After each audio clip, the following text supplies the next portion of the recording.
Baik, Assalamualaikum warahmatullahi wabarakatuh. Eh, Salam sejahtera dan sehat selalu untuk kita semua, untuk dari mahasiswa. Kali ini kita masuk dalam pertemuan ke-9 untuk mata kuliah analisis kebijakan moneter. Ya, eh, tema dalam materinya ini yaitu sistem keuangan dan kebijakan moneter. Ini nanti akan dijelaskan bagaimana sistem keuangan, sistem keuangan internasional, kemudian apa hubungan dengan kebijakan moneter dan bagaimana dampaknya. Eh, Mata kuliah ini merupakan mata kuliah eh, self-paced ya, yang nanti dari mahasiswa akan mempelajarinya secara mandiri, kemudian nanti akan diberikan tugas dan akan dikumpul sesuai dengan anjuran. Nah, oke. Kemudian eh, baik.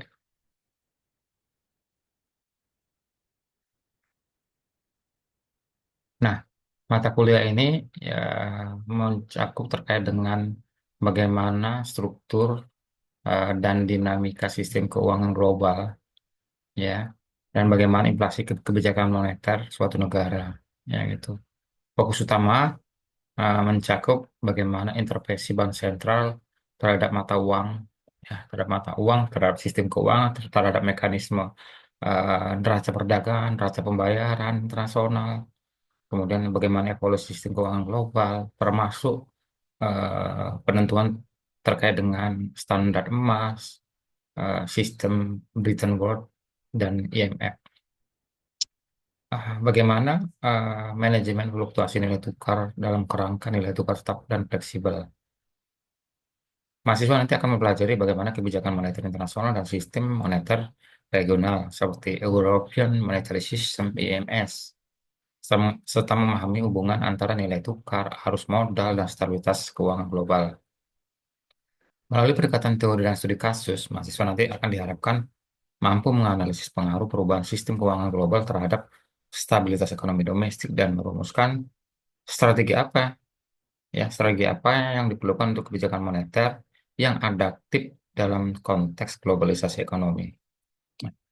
Jadi adik-adik mahasiswa nanti diharapkan akan memahami tersebut. Nah, eh,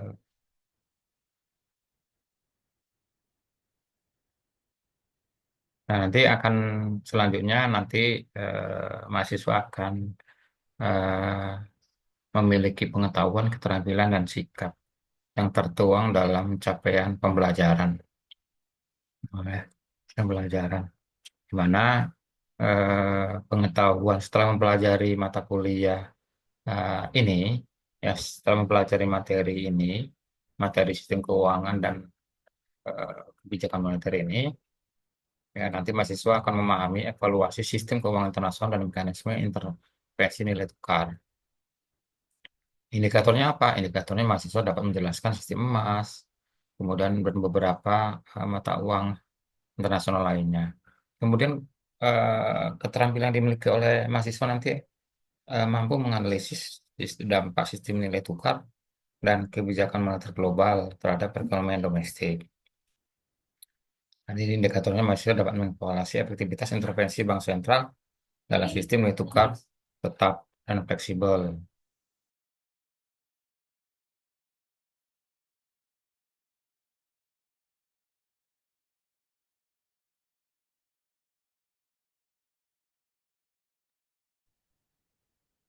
Kemudian nanti eh, mahasiswa akan memiliki sikap memahami menunjukkan sikap kritis terhadap hubungan antara sistem keuangan global dan kebijakan moneter nasional.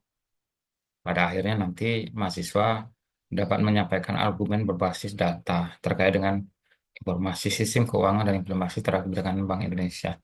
Kemudian untuk adik-adik mahasiswa silakan pelajari ya rujukan-rujukan ini seperti Krugman, ya itu ada International Economic Theory of Policy, ya kemudian ada Madura International Financial Management, ada PBM, kemudian Dornbus, udah dari Budiono, dari IMF, dari Bank Indonesia yang terkait dengan data-data yang dipelajari.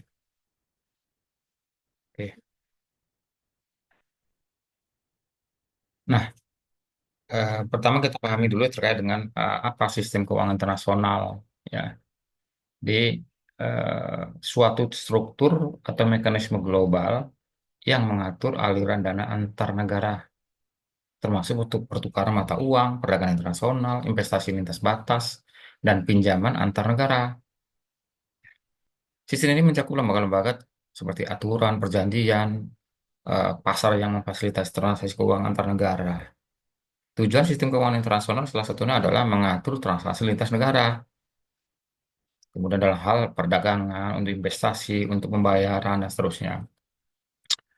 Kemudian bagaimana perubahan dari standar emas, ada Bretton Woods, dominasi IMF, dan seterusnya.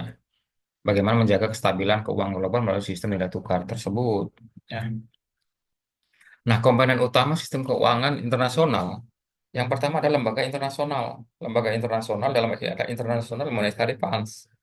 Kemudian ada lagi Bank Dunia, Bank International Settlement atau BIS, dan seterusnya. Yang kedua, pasar keuangan global, termasuk pasar valuta asing atau forex, pasar obligasi internasional, dan pasar saham lintas negara. Yang ketiga, kurs valuta asing. Sistem nilai tukar mata uang itu ada mengambang bebas, kemudian tetap atau mengambang terkendali.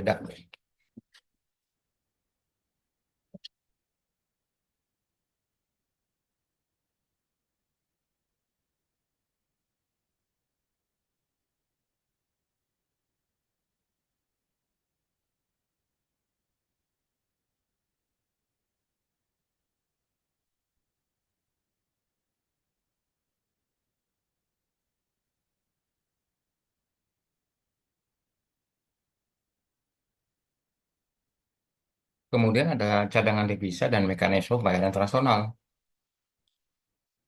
Bagaimana cadangan devisa seperti penggunaan kurs dolar, euro, kemudian emas, kemudian ada pound sterling dan seterusnya. Dan perjanjian dan kebijakan keuangan seperti perjanjian Bretton Woods, sistem mata uang regional, misalnya Eurozone dan peraturan bank sentral masing-masing negara. Ya.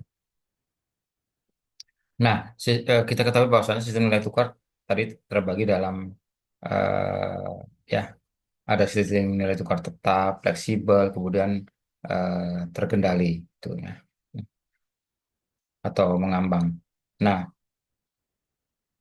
Indonesia sendiri menganut sistem nilai tukar fleksibel, terkendali, ya, atau terkelola. Gitu. Nah, nanti ada mahasiswa akan bisa menjelaskan bagaimana sistem tersebut di Indonesia, apakah efektif atau tidak.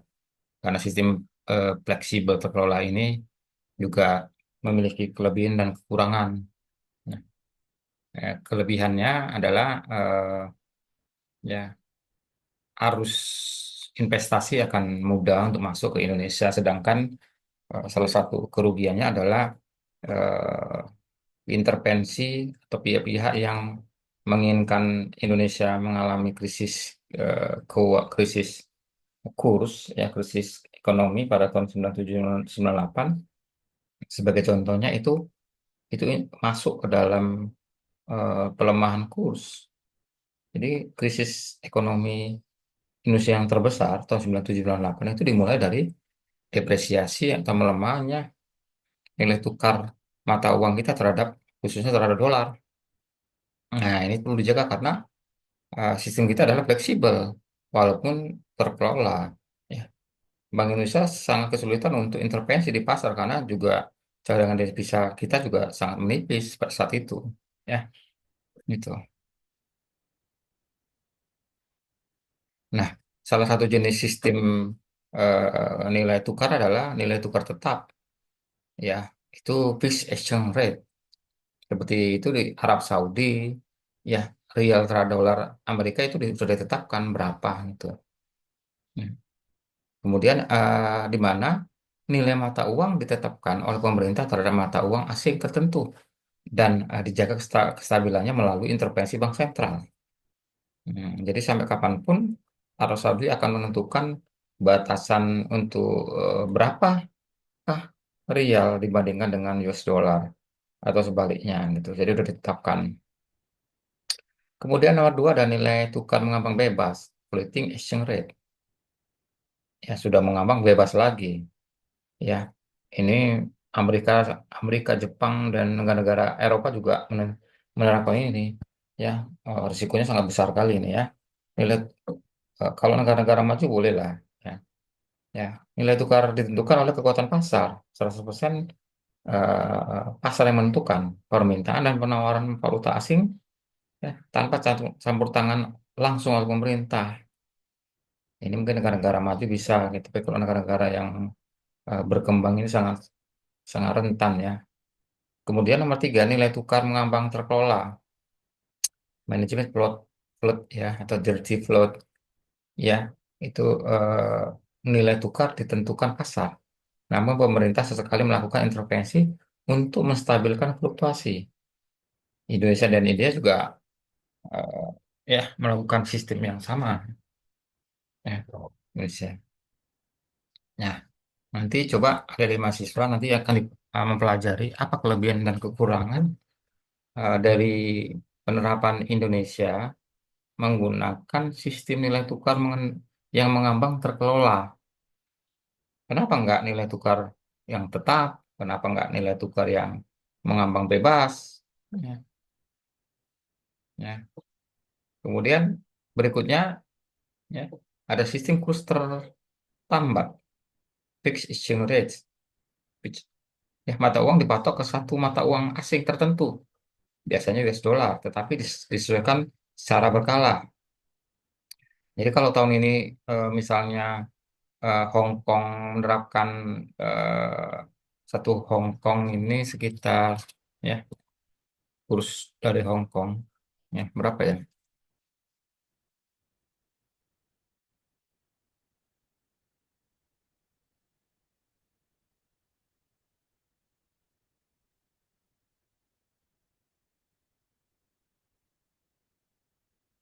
Ya rata-rata ini eh,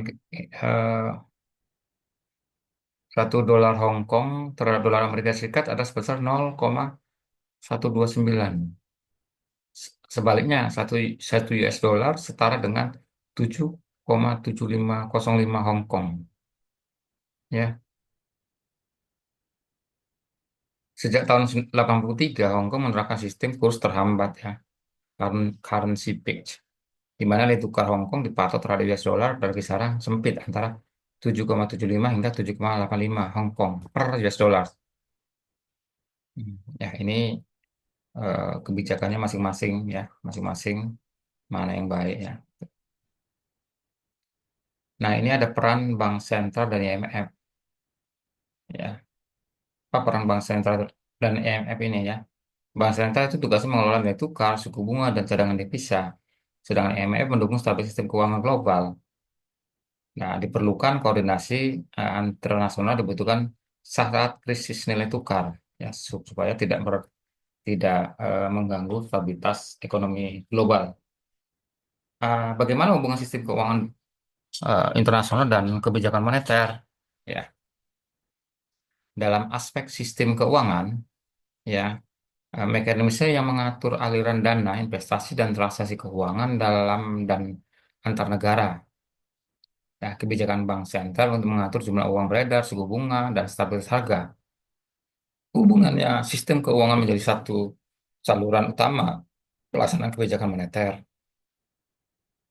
Pelaku utama dari sistem keuangan adalah bank, pasar keuangan, institusi internasional, investor global.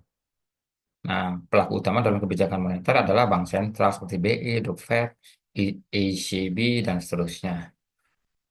Hubungannya bank sentral menggunakan sistem keuangan untuk menyalurkan instrumen moneter. Instrumen dalam sistem keuangan adalah kredit, obligasi, saham, valuta asing, dan seterusnya. Kemudian, kebijakan moneternya adalah suku bunga, operasi pasar terbuka, giro wajib minimum, dan seterusnya. Hubungannya bagaimana hubungan antara instrumen dan kebijakan moneter? Kebijakan moneter mempengaruhi ketersediaan dan biaya dan dana di sistem keuangan. Ya, contoh hubungannya, kenaikan suku bunga oleh bank sentral membuat pinjaman lebih mahal. Kemudian pada akhirnya mempengaruhi konsumsi dan investasi. Kemudian kebijakan moneter. Stabilitas sistem keuangan membuat transmisi kebijakan moneter lebih efektif. Ya. Nah, eh, sistem keuangan internasional merupakan tatanan institusi, kebijakan, dan aturan yang mengatur transaksi lintas negara, khususnya dalam perdagangan investasi dan pembayaran. Sejak era standar emas, ya, yang didominasi oleh IMF, sistem keuangan global telah mengalami perubahan signifikan. Mekanisme nilai tukar baik tetap mengambang maupun fleksibel terkelola menjadi instrumen utama dalam menjaga stabilitas ekonomi makro antar negara. Ya, di mana bank sentral memainkan peran strategis melalui kebijakan moneter internasional, termasuk intervensi di pasar valuta asing. Pengelolaan cadangan devisa dan koordinasi kebijakan fiskal moneternya dalam konteks globalisasi, kualitas nilai tukar, arus modal yang cepat, dan ketidakpastian geopolitik menuntut respon kebijakan yang lebih atraktif dan terkoordinasi. Nanti akan dijelaskan nanti, ya ini contoh kasus tahun 2020 bagaimana kondisi kurs rupiah terdepresiasi sampai 16.483 US dollar pada Mei tahun 2005 sekarang ini, ya. Nah, nanti akan diberikan beberapa pertanyaan, ya. Contohnya misalnya apa saja kelebihan dan kekurangan sistem nilai tukar tetap dibandingkan sistem nilai tukar mengambang dalam konteks Indonesia. Kedua, ketiga, keempat, kelima juga silakan dianalisis, dipelajari dan dijawab sesuai dengan arahan dan segera dikumpulkan. Ya,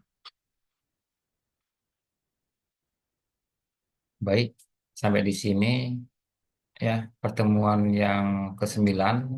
Semoga eh, kita akan ketemu dalam pertemuan yang berikutnya. Ya, saya sudahi sampai di sini pertemuan yang ke-9 ini. Semoga sukses semuanya, sehat semuanya. Sudah ya, assalamualaikum warahmatullahi wabarakatuh.